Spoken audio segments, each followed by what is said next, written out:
আপনার সুকান্ত আর আপনার জেডে মাহমুদুজ্জামান এই মামলায় আপনার যখন মারামারি হয়েছে তখন কি তারা উপস্থিত ছিলেন? অনুপস্থিত ছিলেন।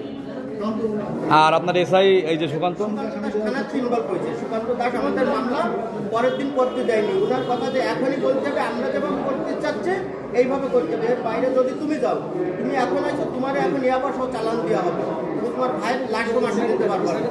তখন হচ্ছে আমার আব্বা বলতেছে এটা হবে কেন? তা বলতে চাচ্ছে আপনি বুঝবেন না, আপনি বুঝবেন না, আপনি ছেলের এই কাগজে সই করে দিতে বলেন। তখন আমি বললাম আমি সই করবো না, আমার আব্বার একটা সই দিচ্ছে, আমি বাদী হবো। আমি তোমার বলছি যে তুমি বাদী হতে পারবে না, তোমার বাপ বাদী হবে।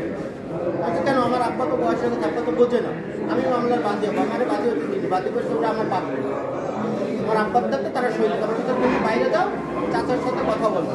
তাহলে আব্বার বললাম, আব্বার বলতে আমার তো কাগজে সই নিয়ে দিই, আসামি করবো।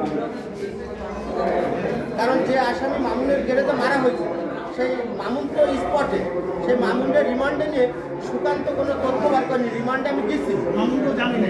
হ্যাঁ, যখন অ্যারেস্ট আমি গেছি, আমি বলতেছি স্যার এই মামুন তো ছিল, তা বলতেছে রাষ্ট্রীয়দের কাছে আমি তথ্য বের করে ফেলবেন। পরের দিন আমি যখন গেলাম যে আসলে কী বিষয়টা, মামুন আমার এতে হাসতেছে। পরে শুনলাম মামুনের কাছে 6 লক্ষ টাকা খাইছে তারা। তাহলে মামুন স্পটে রিমান্ডে এসে মামুনের কাছে তো একটা শিকার বেরোলো না, যে মামুন স্পটে তখন বলতেও পারলো না যে আমার গ্যারেজে হয়েছে, আমি ছিলাম। মামুনের গ্যারেজে বসেই তো হয়েছে, ডন মামুনের চেয়ারে বসা ছিল। মামুনের গ্যারেজে যে চেয়ারটায় ডন মামুন বসে, ওই চেয়ারটায় ডন বসা ছিল। তখন ডন দেখে বলতেছে যে এই আলামি, টাকা পয়সার কী করবি? বলতেছে ভাই আমার আপাতত টাকা পয়সা দেওয়ার কোনো ক্যাপাসিটি নাই। তখন বলতেছে তোর ছোটো ভাইয়ের বাড়িটাতে এমনি মেলা ঝামেলা, ওইটা আমাদের দিয়ে দে, রেস্ট অফিসে রেস্টি করে দে, যা হয় আমি বুঝবার দিয়ে। তখন বলতেছে ওটা তো আমার ছোটো ভাইয়ের বাড়ি, আমি কী করে আপনি রে দেবো? তখন আমার বলতেছে তোর ভাই জীবন বেশি না তোর বাড়ি বেশি? আমি তো ভাই জীবন বেশি, তাই বাড়ি দিয়ে দিই। এক কথায় আমার বড় ভাই করছে আচ্ছা বাড়িটার ওর বাড়ি দেবে কেন আমার দেবে? এমনি ডন করছে, গালাগালি করে করছে ওর মার করলে ওই দুজন ধরে চেয়ার বসে হচ্ছে মাইরে ফেলা, যা হয় আমি বুঝবাই।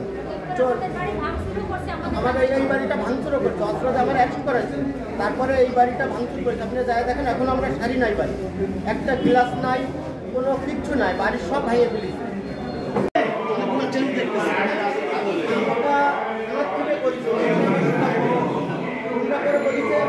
এইভাবেই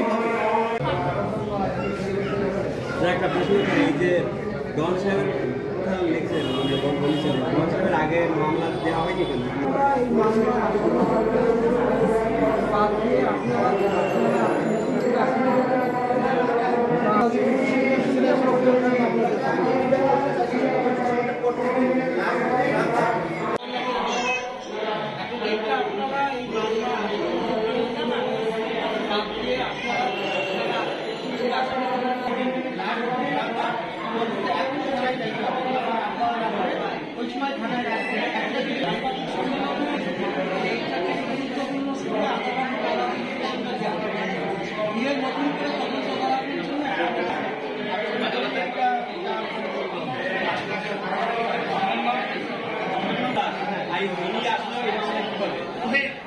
আমি জানতে চাচ্ছিলাম এই মামলা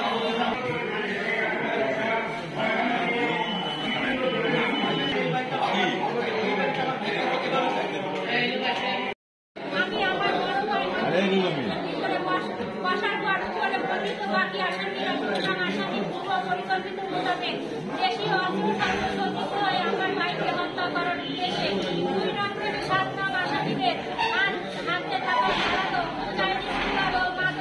রামদা সহ দেশের তৈরি অস্ত্র দিয়ে আমার ভাইকে হত্যার উদ্দেশ্যে তারা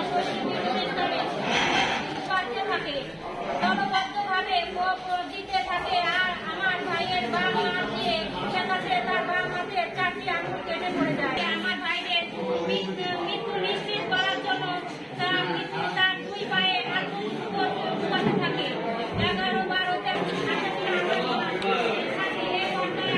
আমার ভাইকে ইচ্ছা আমাদের ভাইকে উপানো শীর্ষ দেশ থেকে এসে রাত্রি করতে থাকে। আমার ভাইকে করে পুরো মেডিকেল কলেজ হাসপাতালে নিয়ে যায়। আমার ভাই মেডিকেল কলেজ হাসপাতালে নিয়ে যাওয়ার পর 45 ঘন্টা সময় বলেছে আমার ভাই